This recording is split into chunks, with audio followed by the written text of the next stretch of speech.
Welcome everyone to the final day of Career Bootcamp 2023. This morning's session is titled Come with Solutions. Please note that the session will be offered in English and French simultaneously. To view the French session, please return to the agenda. Before we start, I would like to begin by acknowledging that the land on which I am located is the traditional territory of the Haudenosaunee and Anishinaabe. Their territory is covered by the Upper Canada Treaties and is within the lands protected by the Dish with One Spoon Wampum Agreement and is directly adjacent to the Haldimand Treaty territory. Career Bootcamp is the largest conference in the Government of Canada, and the only goal is to support you in your career journey. As we move through today's session, please share your questions by using the Q&A in the language of your choice. You can vote for questions you like by clicking the thumbs up button. As with all Fin sessions, this session will be recorded, so you can go back to check out the recordings and the insights at a later date. Without further ado, I'm going to turn it over to Blair to get us started this morning. Hello, everyone. It's a pleasure to be here with you today. My name is Blair Jones, and I'm a policy analyst working at the Public Health Agency of Canada currently, and I'm pleased to be moderating today's session, Come with Solutions. So why don't we just kind of get started, and maybe we can talk about some of the learning objectives for today's session. So for today, we're hoping to identify issues by the root of its problem in an analytical and thoughtful way, show clear thought process by identifying alternative solutions, and outline key components in selecting a recommended course of action. So before I turn things over and introduce our panelists, we wanted just to get you to fill out a poll here. So you'll have an opportunity just to talk a little, or just to share a little bit of your insight about what you know about this session already in this topic. So we'll just give it a couple of minutes for you to fill this out here, and then we'll just quickly go over some of the results.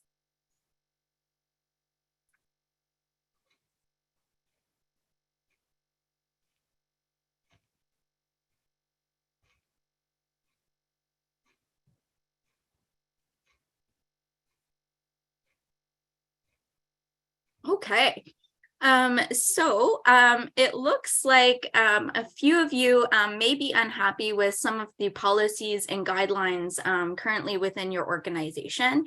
And I completely understand where you're coming from. You know, working in the federal government, you know, it's not always easy or clear, and there's always often a lot of red tape in the work that we're doing. It looks as if some of you feel as if you might be coming with some valid solutions or have some valid complaints as well, but maybe unintentionally you may you know, be voicing some issues but not coming forward with solutions. So I think our panelists today may be able to share some of their insight and advice and guidance on that. Why don't we turn things over, and I can start off by introducing the two wonderful panelists that we have today. So Assad, it's such a pleasure that you're going to be here with us today. Assad is a program officer with the Temporary Foreign Worker Program at Employment and Social Development Canada. He joined the government just a few years ago in 2020 when he began as a payment service officer with the Employment Insurance Program. Assad graduated from what is now known as the Toronto Metropolitan University, previously known as Ryerson, in 2020 with a double major in marketing and global management studies. He's also the youth director for the Muslim Federal Employees Network, where he helps support his colleagues in creating a diverse and inclusive workspace. I'll just quickly introduce our second panelist, Nav. Nav is a Sikh Canadian feminist lawyer. She is legal counsel with the Department of Justice. And before joining the Federal Public Service, she held a number of hats.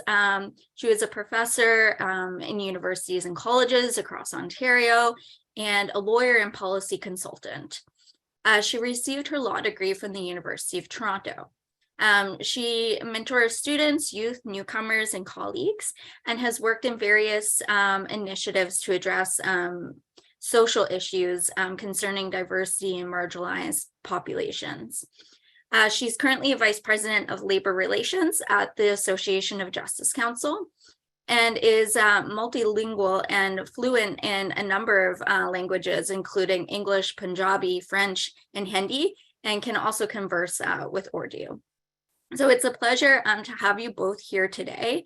I think your expertise and guidance on this subject is going to be well sought after. So why don't we get started? I have a couple of questions that I'd like to first direct towards Assad. So the first being, when you disagree with leadership, how do you voice your disagreement respectively? Do you have any advice on that? Yeah, hey, well, first off, good morning, everyone. Really appreciate the amazing introduction there, Blair. You made me sound a lot cooler than I actually am. And really, big shout out to the Federal Youth Network for putting on another great CBC as well. So, and, shout out to everyone who kind of, made the time to come out to all the events. I'm pretty sure you guys would rather be playing in the snow, but hopefully we can make your time, worthwhile and, maybe come away with a few good tangible points and everything as well. And so, when it really comes down to, I think, disagreeing with leadership, right? How do you voice it? I think the short answer, I think, I think it depends, right? Because it really boils down to how the issue is really posed, right? Is it a policy or functional issues that you're kind of having a problem with, or is it maybe more of a personal issue, right? Like your well-being or your personal development, right?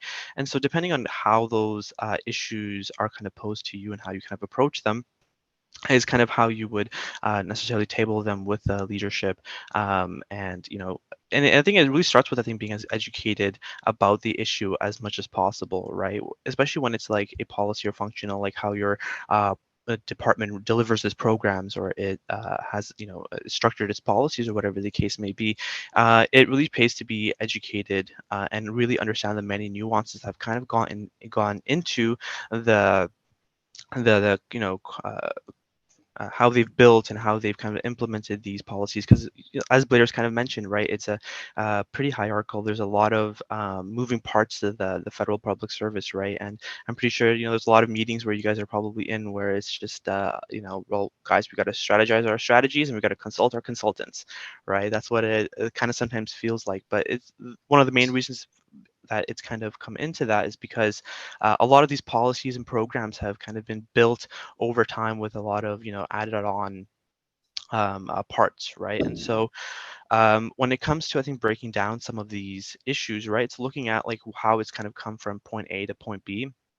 And then you kind of understand that it's not necessarily like a surface level issue where it kind of boils down. There's a lot of moving different parts, right? And so um, I think a key thing to kind of keep in mind is looking at it from maybe different stages, right? And especially like when you're new employees, really understanding the department that you kind of work for and the various different levels of management, and all the key players that kind of go into making these programs and policies and the whatever the case may be. And you kind of start to realize that different leaders and different organizers work on various different things, and so it takes a lot of time to, I think, become well acquainted and look at these issues from many nuances, and understanding what these leadership and what these policy leaders kind of do, and kind of being able to understand the nuances that have kind of come to it, and then being able to propose some solutions in languages that they kind of understand, right? Because again, like we kind of mentioned, people do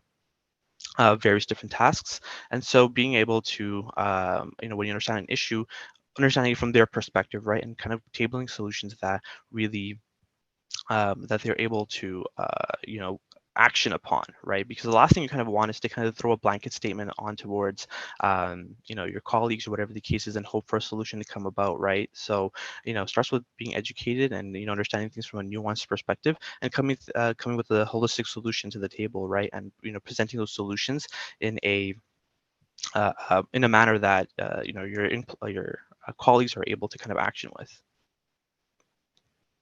I think that was wonderful. And I think it might kind of jump into the next question that I have for you as well. So you talked about a number of players kind of being involved in probably benefiting from a solution or experiencing a similar issue. So what happens if you do approach your manager and you have some concerns or issues and they don't seem to take your concern as seriously as you thought? Is there anybody else that you might be able to escalate your issue to or talk to about this? Definitely. And again, kind of going back to what we just talked about, right? I think looking at it from various different stages, right?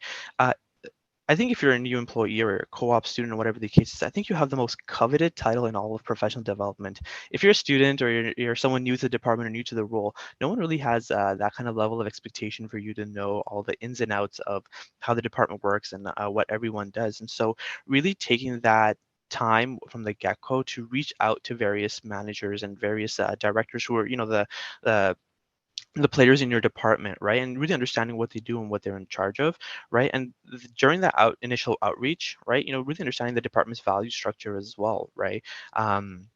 And it's simple as going like, hey, my name is Asad, I'm a co-op student and I just want to learn more about what you do and how this department is structured. And that kind of gives you an idea, and that's kind of some like pre-game work, some homework before you even jump into maybe an issue, right? And usually in that initial stage you're really able to understand the various resources, and so it's early on good to know like maybe the ombudsperson or the union rep for your department. And if it's like a personal issue like your well-being, you're able to kind of go to the right person, the right department. And so, for example, like, you have maybe your manager, your team leader, your director, they're all there to support you, but they'll support you in various different ways. So taking that time early on to know what they do, how they do it, and how they can support you. And then that kind of takes you onto maybe like stage two, right? Like when an issue does arise, you kind of come to that table with like a holistic approach, right? Knowing what what you've seen, what proposed solutions kind of look like.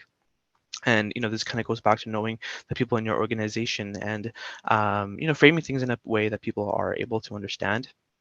But I think the caveat, because I'm pretty sure that's pretty well known, I'm pretty sure you guys are probably like, well, that's that I kind of had that in the back of my mind, right?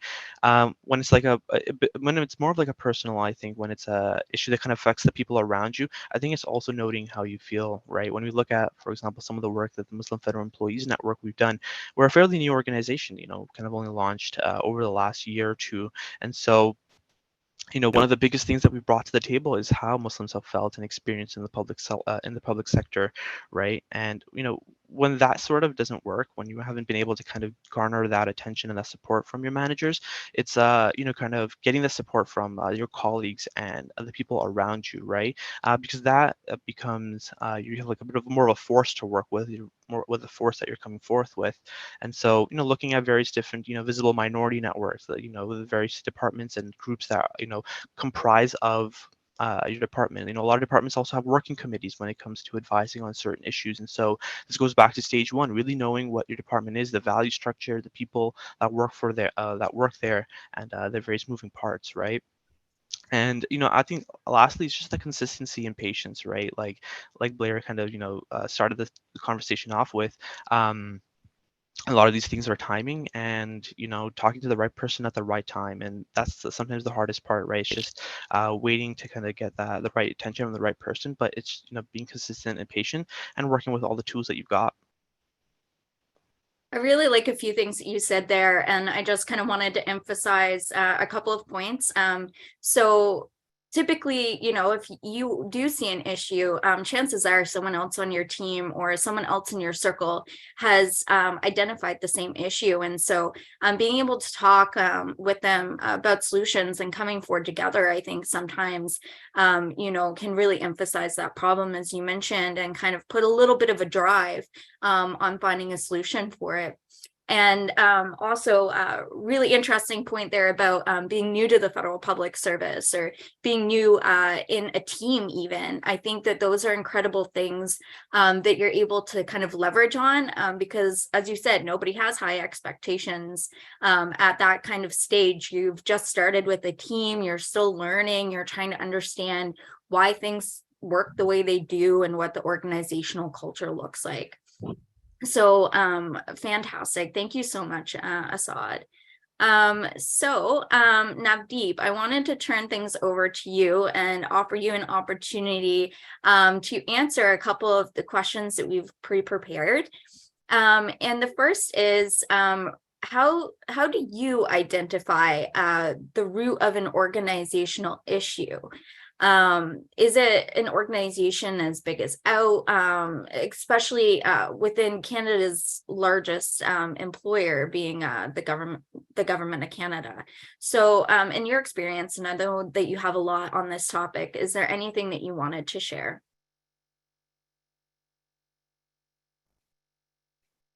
Yes, thank you, Blair. Yeah, I do have some thoughts about and I've reflected on this since the questions were presented. And just to also echo what Assad has led with about values of an organization, right? I think it's really important to distinguish between stated values and actual values.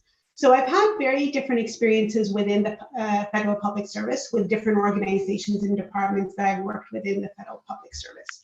So being a lawyer and a professor before coming to the federal public service and having worked with the provincial government in academic institutions and with community agencies and not-for-profits, I'd always learned that you always, like you think about things, right? We're always trying to improve. So you reflect on issues and then you discuss this with your colleagues, you discuss this with your manager, and you come with solutions, right?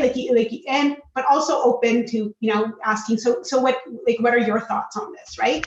Or there are other avenues where you're speaking to even more senior leadership, where you get the opportunity to raise these issues.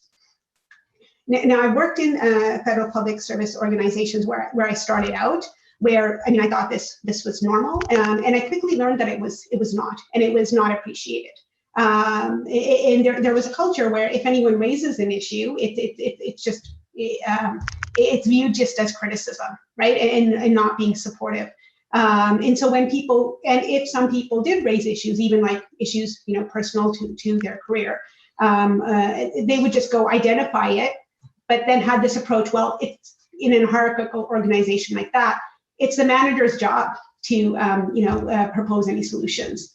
So I remember even hearing, managers get threatened, right? And they feel you're coming on their turf by coming with solutions, which was really surprising to me, right? Because it was the exact opposite of what I had learned in my career and what I had actually taught my students, right? Because even as a professor, that's the approach I wanted them to take, right? In terms of, okay, so, if you're having this issue, what can you think of and what can we brainstorm together, right? However, I've then gone on to work in other, larger federal departments where I've met with great success, right? Where we've had an issue, everyone's on the team, senior management has all been receptive to our ideas as to how do we solve this, right? So really it comes down to, if you identify a problem, to reflect on it, discuss it with your colleagues, and then come up with a bunch of ideas, right? And then honestly, sometimes you're coming up with ideas and that starts other options and ideas for other people, right? So in some places, as I said, I've gone on and where this behavior has been rewarded, right? So it's a really huge contrast, right? In places where it's being punished versus where it's being rewarded. And so I think, and I wanted to share that because I'm sure there are some, persons, who, employees who are attending and even students, right? Like you're learning about this, you're probably discussing this with your professor. You have really great ideas. So if you're in a place where that's just not being, heard, right? Don't personalize that, because you could go to another place, be the exact same person doing the exact same, approach, and it's being met with success. Right. So I wanted to, the federal public service, it's huge, right? And there are even within organizations, different areas and different regions and different teams and different approaches. So yeah, I would say like be thoughtful about things, right? Like all of us have come with a lot of education and a lot of experience and a lot of ideas. And some places will be very, very open to hearing these. But also, if you find yourself, and just wanted to echo what Assad said, if you find yourself in places where you're not finding that support, find other employee networks, right? Either within your organization or government-wide, or even public administration oriented. And Blair, I think you can speak a little bit about that. Yeah, absolutely. And it might actually touch on the next question that we also have as well. But when kind of talking about these things, I've heard a few examples. So the next question that we have, and maybe I'll just state it for the room, is who might be able to help assess viable alternatives to solving a problem once you identify it? And I think we've kind of talked about looking to coworkers, looking to employee networks, looking to unions. So we've touched a lot on those. Additionally, there are a number of different just like groups of like-minded people that you can turn to. And what Nav was alluding to is the Institute of Public Administration. It's just a network of great like-minded people that have kind of come together going towards like a similar mission. They're great people to talk to if you have an issue, if you're looking for solutions. But now maybe I wanted to turn things back over to you to see if there are any other organizations or people that you might think could be supportive in helping you to assess alternative options or solutions to your problem. Okay, yeah, so we've already mentioned colleagues, other management, so your local union, your regional union, your national union. There's so many opportunities to get involved. There are a lot of GC-wide networks, right, like such as the, and there are more starting. For instance, the Sikh Public Service Professionals Network is a new emerging organization. That's GC wide. There's the Anti-Racism Ambassadors Network. And as you mentioned, the Institute of Public Administration of Canada, which has locations all across the country. I really recommend the NCR because it's very focused on the federal government. And so finding other places where you're surrounded by other thoughtful people, right? Like, so who also reflect on issues and are able to help you like work out options and solutions, and also to be sort of a sounding board, right? Because sometimes, like, is it just me? Like, I'm proposing these ideas, right? I mean, there are clear problems here, right? And someone can sort of help provide you feedback in terms of approaches that you're taking, and then also, but then also maybe help you, find other opportunities, right? Where they're actually really committed to actual improvement, right? Because sometimes, it's just buzzwords, it's performative, right? Like, I mean, everyone, they're not really committed because change is difficult, right? Like, and sometimes you also need to look at that people have vested interest in things remaining the same, right? So, and that sometimes, so it's good to reach out to people and connect with others. And then also to just to know when people are just not committed to actual change, right, where you are, which can be very unfortunate because sometimes we're really committed to the mission and we're actually really committed to the actual work that the organization is doing. So those are the options that I would suggest for anyone, right? Like find your support systems, and even like there are networks being created within departments. So I was at a department where a visible minority network was being created, a person with disabilities network was being created. I was in an organization before where I had suggested these, and there was absolutely no receptivity, right? And then I came into one where these were already underway. So I think it's, and also some people will suggest that you escalate certain issues, right? So I think it's also good to get advice on how to escalate, when there are some very, very serious issues. And again, to provide solutions at that point. But then also to realize that sometimes the response you get, I mean, it may sound positive, but then it might also not be, I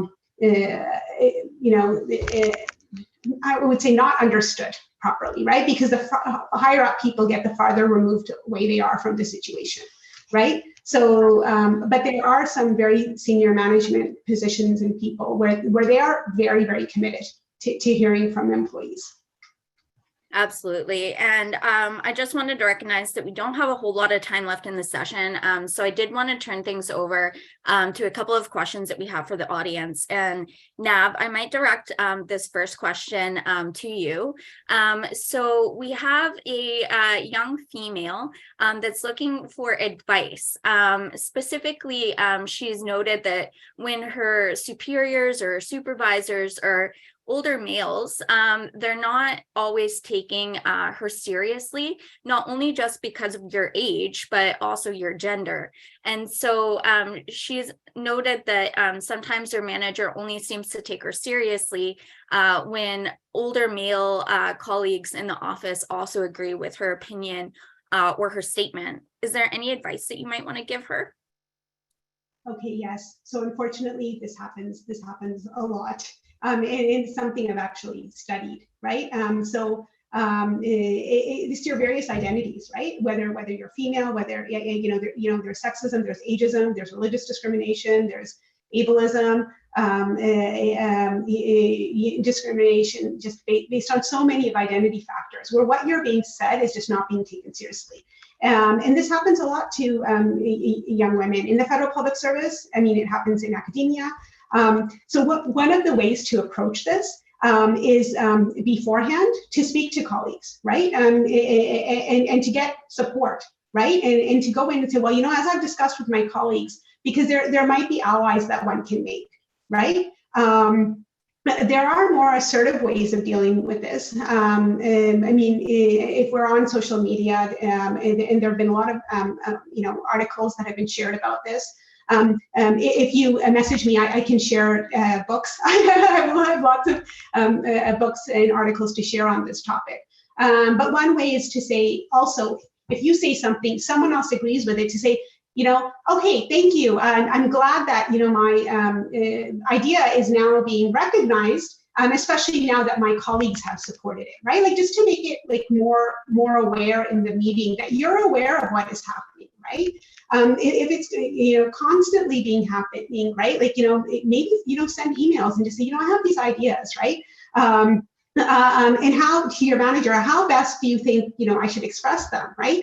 And maybe ask your colleagues and say, is it because, they think I don't have enough experience, that they need someone more experienced?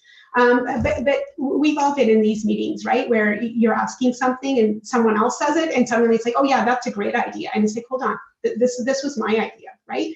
Or it's a good idea and everyone's just ignoring it because they don't see it from your unique perspective, right? Because even, being young female, you're probably identifying issues that other people are not seeing because just because of their experiences or even like, their education, and so forth. So, but I would also say that if it becomes a consistent issue, that you want to find a team where you can belong, right? Where you've got a manager who is more supportive.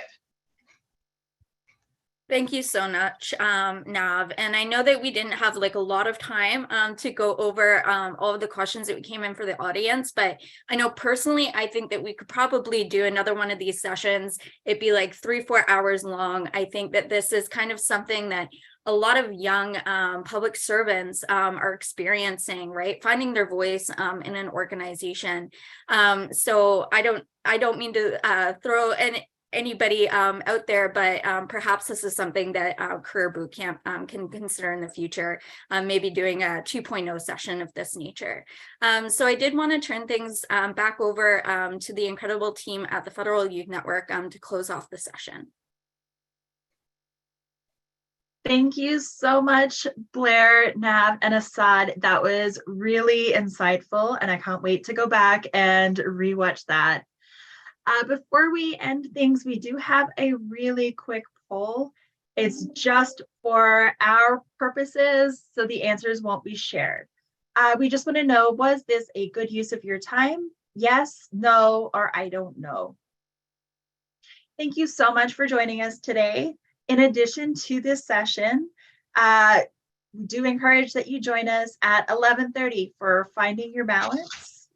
At 1 p.m., we'll be discussing managing relationships with your manager. And then at 2:30, we have an Ask Me Anything session with several panelists where you can ask all the questions that we didn't get to during the last 2 weeks.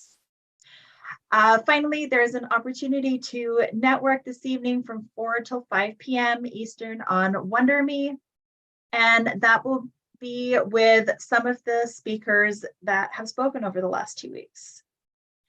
As always, the links to all the sessions, including the networking, can be found on the VExpo. The resources will be available on the wiki page, and the recording of this event will be available on our YouTube channel. Don't forget to check back on the resource page because we do update that regularly. Thank you, everyone. Have a great day.